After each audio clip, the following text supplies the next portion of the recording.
survolons actuellement l'île Graben, une petite vallée sur la rive gauche du Rhône, débouchant à la Soust, localité entre Sierre et Viège. Appelé aussi le plus grand toboggan du monde, ces crues peuvent être dévastatrices. Avec un bassin versant de 10 km² seulement, en cas de très gros orages, le torrent a pu charrier 30 à 100 000 m3 de terre et de rochers, appelés laves torrentielles, menaçant d'obstruer le lit du Rhône qui n'a ainsi jamais pu être canalisé à cet endroit.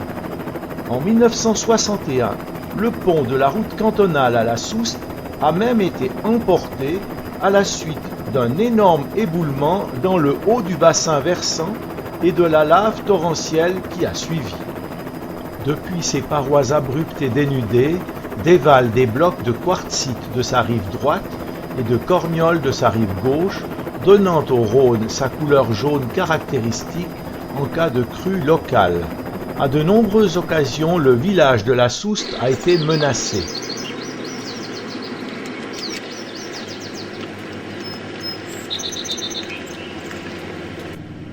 Il a donc été décidé de créer un barrage de 50 mètres de haut pour stabiliser le pied de l'éboulement et une série de 29 paliers en béton pour réduire l'érosion du lit du torrent. L'Institut fédéral de recherche sur la forêt, la neige et le paysage y a installé ses appareils de mesure dans le cadre d'un projet d'étude sur les laves torrentielles piloté par François Dufour. Mais ces seuils en béton coûtent cher, environ 1 million de francs la pièce, et ils sont peu à peu détruits par les laves. On a donc imaginé une autre solution, soit des filets métalliques, semblables à ceux que l'on utilise pour lutter contre les chutes de pierre, par exemple sur les parois rocheuses en bordure de route. Ces systèmes sont très efficaces. Ils se remplissent en retenant les pierres, mais en laissant passer l'eau. De plus, ils coûtent 2 à 3 fois moins cher. L'élasticité du filet et des câbles d'ancrage, fixés à 7-8 mètres de profondeur, assure une répartition homogène des forces. Une fois remplies, les barrières forment des gradins dans le lit du torrent et le protègent d'une dangereuse érosion. Une pose de seuil ou de filet en batterie le long de la rivière permet de réduire la pente. Dans un premier temps, le filet laisse passer l'eau mais retient les pierres qui s'accumulent derrière. Une lave torrentielle possède une partie frontale faite de gros blocs de pierre, flottant plus ou moins sur des bouts de très forte densité. Dans la partie médiane, les pierres sont plus petites. La queue de cette lave est surtout composée de boue et d'eau. Voilà, bonjour Monsieur Dufour, je vous remercie d'avoir bien voulu participer à ce petit interview. Nous sommes donc maintenant dans le territoire de l'île Graben et j'aurais souhaité qu'on parle un peu des laves torrentielles. Et pour commencer, comment se forment-elles ? Alors, la formation des laves torrentielles est toujours un mystère. On connaît beaucoup de paramètres et le paramètre le plus important est l'humidité. Donc de quoi peut dépendre l'humidité ? Il y a différentes possibilités d'avoir de l'humidité dans le terrain. Un, c'est la fonte des neiges, qu'on oublie souvent. Deux, c'est l'humidité dans l'air. Lorsqu'on a une augmentation d'humidité, le terrain le sent et peut déclencher une lave torrentielle. Et le paramètre le plus important, c'est évidemment les orages. Si on a un grand orage, un gros orage, on peut avoir un apport d'humidité extrêmement violent, extrêmement court dans le temps, et ça favorise la formation des laves torrentielles. J'imagine que selon qu'il pleut longtemps ou pas, que c'est plus ou moins intense, que la qualité de ces laves peut changer. Est-ce que vous pouvez nous en dire quelques mots ? Alors effectivement, une lave torrentielle peut avoir des consistances très différentes. Elle peut être très fluide, ce qui veut dire qu'on est plutôt proche d'une rivière qui charrie, ou bien elle peut être très dense et elle ira très lentement et elle représentera plutôt une lave qui descend très lentement. Maintenant, la consistance elle-même de la lave, il faut avoir de la boue, de telle sorte que cette boue puisse porter des blocs. Parce que sinon, on n'a qu'une rivière ou sinon, on a du charriage. Cette boue étant très dense, étant presque aussi dense que les blocs vont se mettre à flotter dans cette boue et ça permettra à cette lave de transporter des blocs jusqu'à 10 mètres cubes, donc à peu près 20 tonnes, même sur du terrain plat. Ce qui fait qu'on charrie énormément de blocs et au moment où une rivière déborde avec un matériel pareil, c'est clair que c'est dramatique, catastrophique. Depuis Loeschville, on voit bien le cône de déjection de l'île Bach sur ces images hivernales. Le village de la Soust était autrefois l'endroit où l'on louait les services d'un guide pour traverser le torrent, car le trajet du chemin changeait continuellement. Ces changements géomorphologiques sont très importants. En moyenne, la fréquence des laves torrentielles peut être de 3 à 6 événements par an. Depuis les vignes situées en dessous de Loeschville, le cône alluvial apparaît également.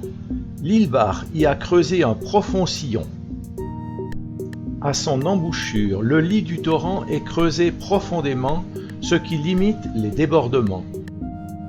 Aujourd'hui, tout est calme, mais lors de crues importantes, soit déjà après 30 minutes de pluie intense, le front de la lave torrentielle peut se déplacer jusqu'à 30 km/h sur une largeur de 5 mètres et 1,50 m de hauteur et charrier des blocs jusqu'à 10 mètres cubes sur un terrain presque plat. Ces derniers flottent à la surface car la boue elle-même a une forte densité. Vous pouvez me parler maintenant également de la fréquence de ces laves torrentielles? Alors c'est un bon sujet parce que lorsqu'on étudie des dangers naturels, pour pouvoir les étudier, il faut que ça se passe souvent. Or, la particularité de la lave torrentielle est qu'elle se passe très rarement. Certains torrents, c'est une fois tous les 30 ans. Donc pour étudier ce phénomène-là, c'est extrêmement difficile. C'est pour ça que l'île Graben est un site particulièrement judicieux parce qu'on a des laves torrentielles qui se passent 3 à 4 fois par année. C'est extrêmement rare de trouver des sites pareils en Europe, donc l'île Graben est particulièrement privilégiée pour ceci.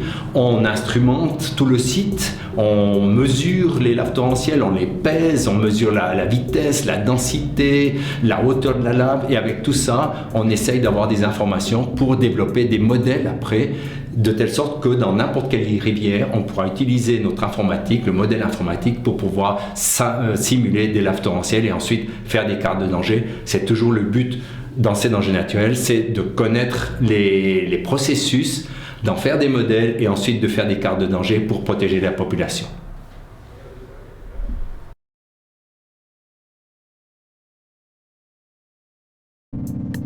Il est donc assez facile de comprendre que le Rhône que nous apercevons ici, appelé Rotensand, n'ait pas pu être canalisé.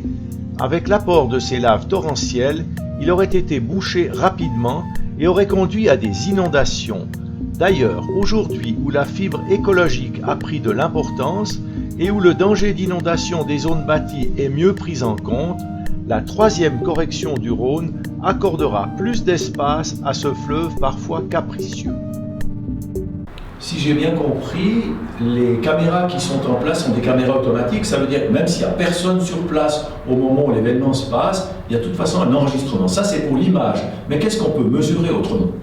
Alors le problème est effectivement réel avec les laves torrentielles parce qu'on ne peut pas les déclencher comme on peut faire par exemple avec les avalanches. Donc on doit avoir toute une instrumentation qui fonctionne automatiquement. Ce qui est bien, c'est qu'une lave torrentielle vibre énormément dans le terrain. Donc on a des appareils qui sont sensibles aux vibrations. Au moment où elles sentent les vibrations, c'est comme les tremblements de terre. Elles enclenchent nos appareils de mesure. C'est des caméras. D'abord, les films nous donnent beaucoup d'informations. Ensuite, c'est des appareils, on a installé une balance unique au monde qui peut peser les laves torrentielles. Donc, on peut peser jusqu'à 200 tonnes. Donc, au moment où la lave torrentielle passe, on la pèse. Ensuite, on a des capteurs qui nous donnent la hauteur avec des radars. Ils nous donnent la hauteur de la lave torrentielle. Et puis, on a aussi grâce aux caméras, la vitesse. Donc, au moment où on a la hauteur, le poids, la vitesse, ça nous permet d'avoir les densités. C'est toutes des informations extrêmement importantes, automatiques, que l'on utilise après pour les modèles informatiques, pour pouvoir comparer nos modèles. Est-ce que ça correspond à la réalité ou pas? On pourrait être rassuré avec toutes ces mesures et observations mises en place. Et pourtant, la nature est bien plus forte que les hommes et le village de la Soust n'est pas à l'abri d'une lave torrentielle exceptionnelle qui pourrait déborder sur les habitations. Il faudra donc envisager la construction d'une digue sur la rive droite du torrent, obligeant ce dernier à envahir la forêt sur sa gauche s'il avait des velléités extrêmes à sortir de son lit.